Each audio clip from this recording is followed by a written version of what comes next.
In the depths of space lies an object so enormous that it boggles the imagination. The black hole TON 618 weighs in at an incredible 66 billion solar masses, making it one of the most extreme entities in the entire cosmos. The event horizon of this massive monster is so gigantic that our solar system would disappear completely into it, and there would still be room to spare.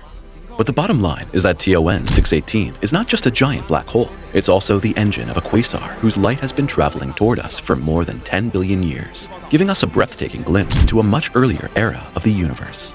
Okay, but what makes TON 618 so special? How can an object reach such extreme dimensions in the first place? And why does it push the limits of our models? Be sure to stay tuned until the end and find out with us. Sometimes astronomers have to look twice to recognize the true nature of a cosmic giant. When TON 618 was first discovered in 1957, researchers initially saw it as a completely different object. Detected at the Tonantzintla Observatory in Mexico, TON 618 appeared as a blue, shimmering, luminous object in the constellation Canis Venatici, which is why it was initially categorized as an ordinary star. However, subsequent spectroscopic investigations revealed that the supposed starlight actually originated from a distant quasar, or in other words, an active galactic nucleus powered by a colossal black hole. Analysis of the redshift revealed that the light had taken about 10.4 billion years to reach our eyes on Earth, and that TON 618 thus takes us straight back to an era when the universe was only 25% of its current age. As a result, the discovery of TON 618 shows us that even the most extreme excesses of the cosmos seem inconspicuous at first, and at the same time, what inconceivable dimensions the structures out there can reach. We sometimes forget what ludicrous objects lurk beyond our home world. In our perception, the sun often embodies the cosmic ultimate, and that's not really surprising, because after all, with a diameter of just under 1.4 million kilometers, our host star theoretically offers space for 1.3 million Earths. And yet, our mighty source of warmth and life is visibly beginning to fade, and will eventually even turn into a tiny pinhead when we compare it to other structures in the universe. And that starts right here in the Milky Way. At the heart of our home galaxy is Sagittarius A star, a supermassive black hole that exceeds the mass of our central star by 4.15 million times. But let's be honest, what are 4.15 million solar masses compared to 66 billion solar masses?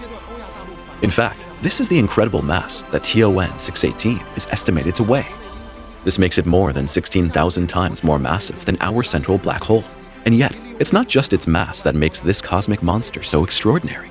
As briefly mentioned at the beginning, TON 618 also acts as the engine of a quasar. Specifically, this means that gas and dust fall into the black hole, form an accretion disk, and are accelerated to nearly the speed of light.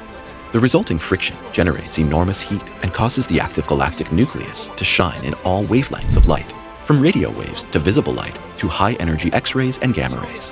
However, the question of what the galaxy in which TON 618 is located looks like in detail remains an unsolved mystery, and there is a very simple reason for this. The bottom line is that the quasar shines so brightly that it completely outshines the galaxy it belongs to. As one of the brightest known quasars, it has an absolute brightness of minus 30.7 mag, or 140 trillion times the luminosity of the sun. Larger than the solar system, the unimaginable dimensions of TON 618. However, black holes are primarily known for one characteristic. They have such strong gravity that anything that crosses their event horizon is irretrievably swallowed up. Whether matter or light, nothing that crosses the event horizon of a black hole can ever leave it again. The term event horizon describes the invisible boundary of this cosmic death zone. And for the other structures, it is crucial that such a boundary exists. Outside the event horizon, black holes can behave like normal massive bodies and be orbited by other objects on stable orbits without any problems. Okay, but what is actually responsible for the extraordinary gravitational pull of these mass monsters? Well, their sheer incredible compactness. The mass of black holes is concentrated in a very small space, resulting in extremely strong gravity. A black hole with the mass of the Earth would have a diameter of only 17.7 millimeters, making it just the size of a pea or a marble. The event horizon diameter of a black hole, as heavy as the sun, would be 6 kilometers. But what about TON 618?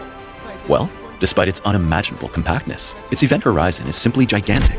Experts estimate its diameter to be around 390 to 400 billion kilometers. And to get a sense of what that means, it's worth taking a look at the following comparisons.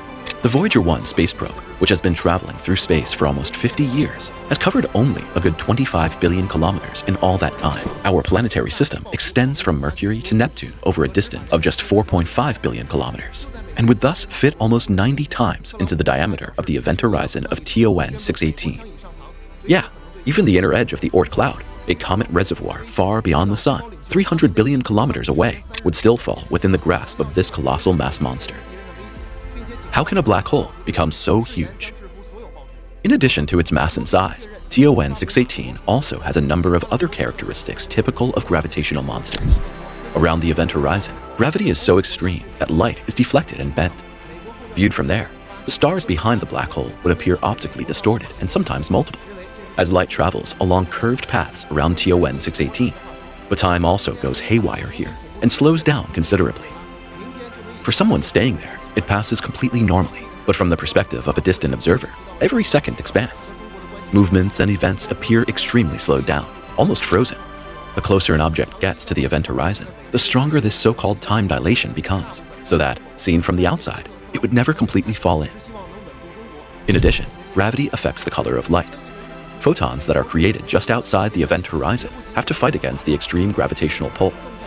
In doing so, they lose energy and are shifted strongly toward the red, an effect that physicists refer to as gravitational redshift.